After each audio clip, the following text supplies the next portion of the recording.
The Wood-Green-Ricin plot was a 2002 alleged bioterrorism plot to attack the London Underground with ricin poison. The planned attack had connections with Al-Qaeda. The Metropolitan Police Service arrested 6 suspects on 5 January 2003, with one more arrested 2 days later. Within 2 days, the Biological Weapon Identification Group at the Defense Science and Technology Laboratory in Porton Down were sure that there was no trace of ricin on any of the articles that were found. This fact was initially misreported to other government departments, as well as to the public, who only became aware of this in 2005. Reporting restrictions were in place before the public's perceptions could be corrected. The only subsequent conviction was of Kamal Burgas, sentenced to 17 years imprisonment for conspiring, together with other persons unknown, to commit public nuisance by the use of poisons and/or explosives to cause disruption, fear or injury, on the basis of 5 pages of his handwritten notes on how to make ricin, cyanide and botulinum.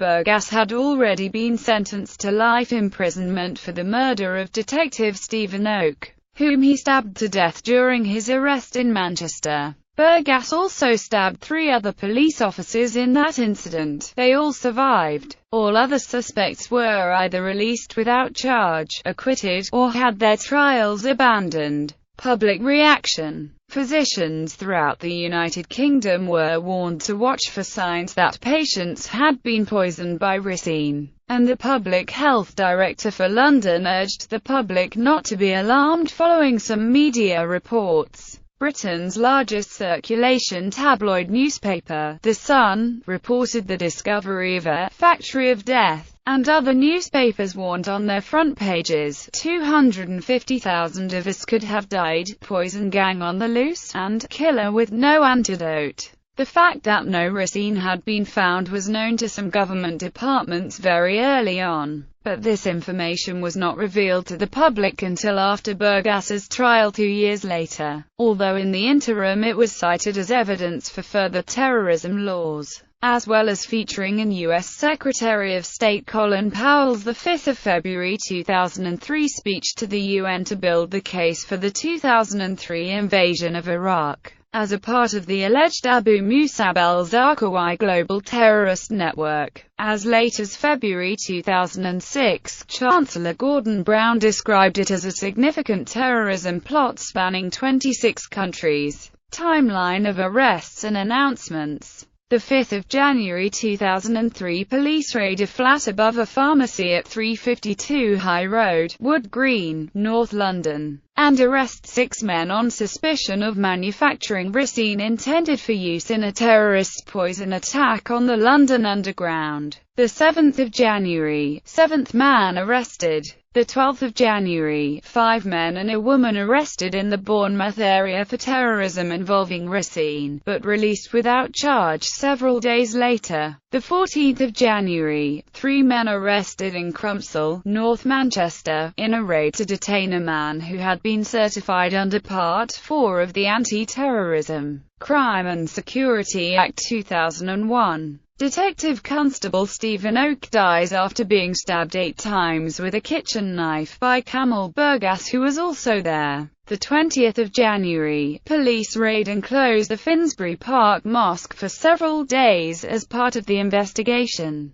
7 men arrested, another arrested in London the next day. 5 February, Colin Powell, the United States Secretary of State, refers to those arrested as the UK poison cell of a global terrorist network in making a case for military intervention in Iraq to the United Nations Security Council. A week later he testifies to the Committee on International Relations of the United States House of Representatives that this ricin originated in Iraq, though this is disputed immediately. The 11th of March, the Home Secretary issues control orders against 10 terrorist suspects just released from detention, connecting them to the ricin plot, even though it was alleged to have occurred while they were in custody. Letters of apology were sent 2 weeks later explaining that it was a clerical error, but that they were still terrorist suspects. the 21st of March, 2 vials containing traces of ricin are found in a train station in Paris. These were said to be connected to an attack on the Russian embassy, until further tests proved that they were jars of wheat germ. The 16th of September, several of the men are rearrested to face deportation on terrorism charges based on information from a prisoner in Algeria. One of them, who in 1997 was sentenced to death in absentia by an Algerian court, continues to fight his deportation. 2 of the jurors who found him not guilty at his trial expressed their sense of anger and betrayal at his subsequent treatment.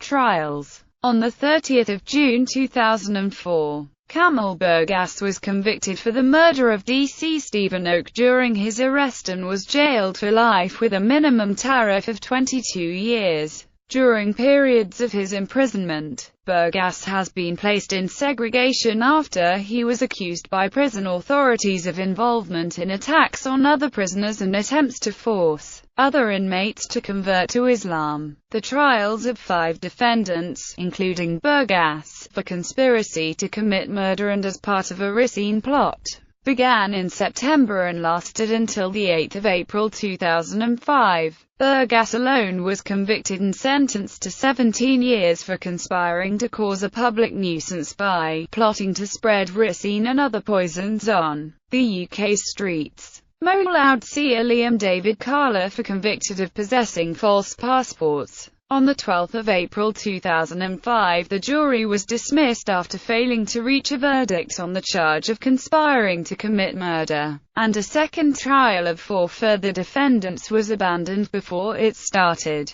There had been a blanket ban on the media reporting on anything involving the Burgas case for 2 years until the trial had ended. In October 2005, Eliza Manning-Mbulla, the Director General of MI5, revealed that the evidence which uncovered the so-called ricin plot came from Mohamed Magweba, a man who jumped bail and fled to Algeria where he was detained and probably subjected to torture. Criticisms. On 13 April 2005, John Silverman, a legal affairs analyst for the BBC wrote, "This case, notable for the way in which criminal investigations are shamelessly exploited for political purposes by governments in the UK and United States, whether to justify the invasion of Iraq or the introduction of new legislation to restrict civil liberties. A key unexplained issue is why the Porton Down laboratory, which analysed the material and equipment seized from a flat in Wood Green, said that a residue of ricin had been found when it had not."